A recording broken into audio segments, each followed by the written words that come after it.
भारत में शायद ही कोई ऐसा होगा जिसने पार्ले के बारे में नहीं सुना होगा। यही वो बिस्किट है जो आज़ादी के पहले से लोगों के चाय का साथी बना हुआ है। लोगों की कितनी ही यादें इससे जुड़ी हुई हैं।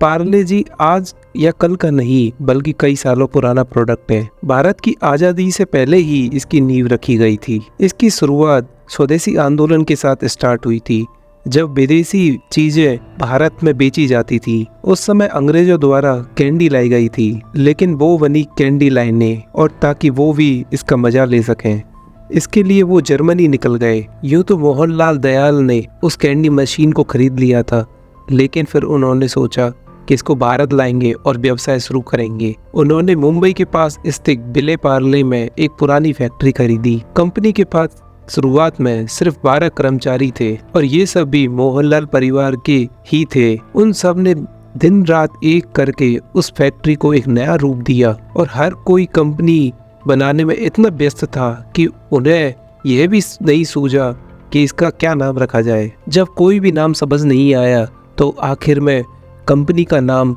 जगह के नाम पर पार्लर रख दिया गया। जो फैक्ट्री में सबसे पहली चीज़ जो लाई गई थी वो थी कैंडी, नारंगी रंग की कैंडी। इतना ही नहीं, ये कैंडी बहुत ही ज़्यादा पसंद आई थी और थोड़े ही वक्त में ऑरेंज कैंडी के अलावा पार्ले ने बहुत सारी कैंडी बनाई। लेकिन ये कैंडी का बिजनेस जो था वो बहुत ही सीमित लोगों के पास था और अमीरों तक ही सीमित था। इसीलिए मोहनलाल दयाल ने सोचा कि क्यों ना कैंडी की जगह गेहूं से पार्ले के ग्लूकोज के बिस्किट बनाए जाएं और उन्हें बेचा जाए, और इसका नाम रखा गया पार्ले ग्लूको। हमेशा मिले हुए विटामिन डी, ए, बी, सी, डी, कैल्शियम, प्रोटीन, दूध से युक्त और स्वदेश में बनाया गया बिस्किट इतने कम दाम का था कि अधिकांश भारतीय इसे खरीद सकते थे। और देखते ही देखते ये आम लोगों के बीच इतना मशहूर हो गया। जब ये सेकेंड वर्ल्ड वॉर हो रही थी तब पार्ले ग्लूको एक बहुत बड़ा ब्रांड बन चुका था। जब वर्ल्ड वॉर सेकेंड खत्म हुई तो पार्ले जी को अपना प्रोडक्ट बंद करना पड़ा। इसका कारण यह नहीं था कि फैक्ट्री नहीं चल रही थी या उसके प्रोडक्ट नहीं बिक रहे थे। इसका मेन कारण यह था कि गेहूं की भारत में कमी।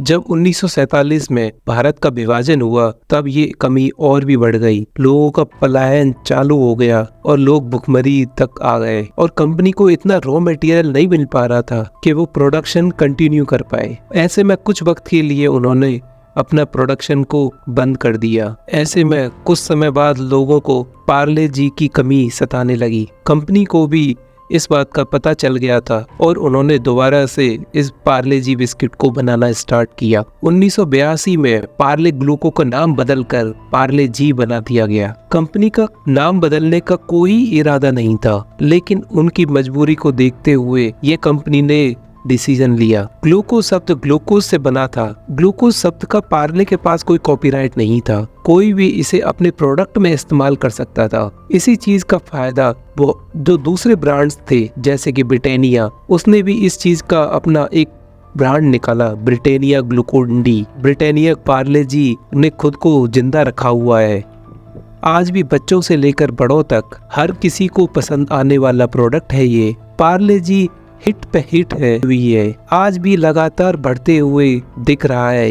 यह देखने में आता है कि ये बेस्वाद है जो लोगों की जीवों से हटता ही नहीं है। जब अटल जी की सरकार थी तब आज से 10 साल पहले ये 4 रुपए का था। जब देश में पेट्रोल 16 रुपए और डीजल 8 रुपए बिकता था। जब देश में 6 साल अटल जी रह लिए और उसके बाद मनमोहन जी की सरकार आई, 10 साल मनमोहन जी भी रह लिए और उसके बाद 10 साल मोदी जी भी रह लिए, उसके बाद भी पार्ले जी की कीमत 5 रुपए ही है और पार्ले जी अपने प्रोडक्ट के दाम ही नहीं बढ़ा रहा है। अब ये सोचते हैं कि प्राइस नहीं बढ़ा रहा है तो इसका प्रोडक्शन में कमी होगी या इसकी कंपनी के स्ट्रक्चर में कोई कमी होगी या ये लॉस कम मेकिंग कंपनी होगी, लेकिन किसी को ये नहीं पता है कि ये 16,000 करोड़ की सेल को पार कर चुका है। और ये कोई छोटी कंपनी नहीं है जो नया नया शुरू हुआ है और स्टार्टअप की तरह काम कर रही है। ये एक बहुत ही ज़्यादा पुरानी ब्रांड कंपनी है जिसका प्रॉफिट लगातार बढ़ रहा है। और ये कंपनी कितना बेचती है अपने प्रोडक्ट को, इसका छोटा सा एग्जांपल हम आपको बताते हैं। पार्ले जी प्रति महीने 100 करोड़ से ज़्यादा कमाता है। ये है प्राइस भी नहीं बढ़ा रहा है, अपना टर्नओवर भी बढ़ रहा है और प्रॉफिट भी बढ़ रहा है और पैसा भी बहुत ज़्यादा कमा रहा है। और अगली बार जब भी पार्ले जी का बिस्किट खाओ तो इसकी ब्रांड के बारे में सोचो।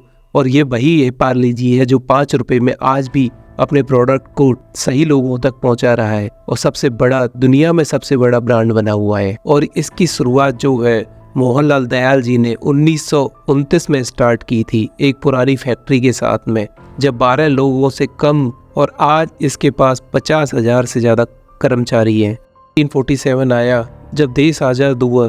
बिस्किट, उससे पहले बिस्किट ऐसा प्रोडक्ट था जो अमीर आदमी खाता था, और जो पार्ले जी है वो विदेशी बिस्किट के सामने एक अपना खुद का ब्रांड खड़ा करता है जिसका नाम रखा गया पार्ले ग्लूको। और इसका जो टेस्ट था वो बहुत ही ज़्यादा लोगों को पसंद आया और इसीलिए इसकी जो सेल्स है वो रॉकेट बनी हुई थी। और गब्बर सिंह को भी ब्रिटानिया ने उस समय ब्रांडिंग के चक्कर में ऐड में ले लिया और रख दिया ब्रिटानिया ग्लूकोज डी। तो इसलिए इसका असर पार्ले जी की कंपनी पे दिखने लगा, उसके सेल्स पे दिखने लगा इसके लिए। और एम्प्रो कंपनी ने भी ग्लूको कंपनी के नाम से एक अपना प्रोडक्ट निकाल दिया बिस्किट का, और बिस्लरी भी पार्ले का है। यानी कि पार्ले के पास जो है, पार्ले जी के अलावा, बिस्किट के अलावा बहुत सारे ऐसे ब्रांड हैं जिसमें बिस्किट भी पार्ले का है, उसके बाद बिस्लरी भी पार्ले की है, बेली ब्रांड जो आता है वो भी पार्ले का है, फ्रूटी पार्ले की है। और हम ये देखेंगे इसका टर्नओवर क्यों बढ़ रहा है, क्योंकि सेल्स बढ़ रही है। तो कंपनी के पास सेल्स बढ़ाने के कुछ ही तरीके होते हैं जिससे वो अपनी सेल्स को बढ़ा सकता है। तो सबसे पहले क्या करता है, अपने कस्टमर को बढ़ाते जाओ, और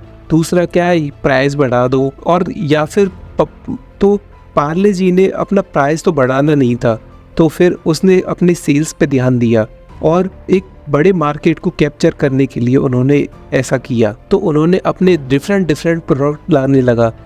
तो अगर जिसको मीठा बिस्किट पसंद था उसके लिए पार्ले जी कर दिया, जिसको कम नमकीन बिस्किट पसंद था उसने अपना जो बिस्किट है वो पार्ले मोनैको लाया, और जिसको दोनों पसंद है, मीठा भी और नमकीन भी, उसके लिए पार्ले क्रैकजैक लेके आया। और फिर कैश्यू का चला कि बिस्किट में कैश्यू भी ज़रूरी है, तो कैश्यू लेके आया पार्ले कैश्यू। फिर उसके बाद प्रीमियम ब्रांड लेके आया हाइड एंड सीक। और फिर पार्ले के बिस्किट में चॉकलेट डालने लगा तो उसका नाम रख दिया प्लेटिना पार्ले। और फिर मैजिक्स लेके आया जो चॉकलेट कम। और फिर 1963 में पार्ले ने लॉन्च किया किस्मी बार, और पॉपिंस को 1966 में लॉन्च किया गया था, और मेलोडी को 1983 में लाया, और मैंगो वाइट लेके आया 1986 में। और फिर बिस्कुट की जगह पे टोस्ट लेके आए जिसका नाम रखा पार्ले रस्क। और फिर पार्ले जी अपना आटा लेके आया जिसका नाम रखा चिकनी आटा। फिर अपनी मूंग दाल निकाली पार्ले जी ने जिसका नाम रखा चाटकिंस। और फिर पार्ले जी ने अपना एक टॉफी ब्रांड निकाला जिसका नाम रखा हाइड एंड सीक। लेकिन इनमें सबसे ज्यादा जो प्रोडक्ट बिकने वाला है वो है पार्ले जी का एक बिस्किट का पैकेट।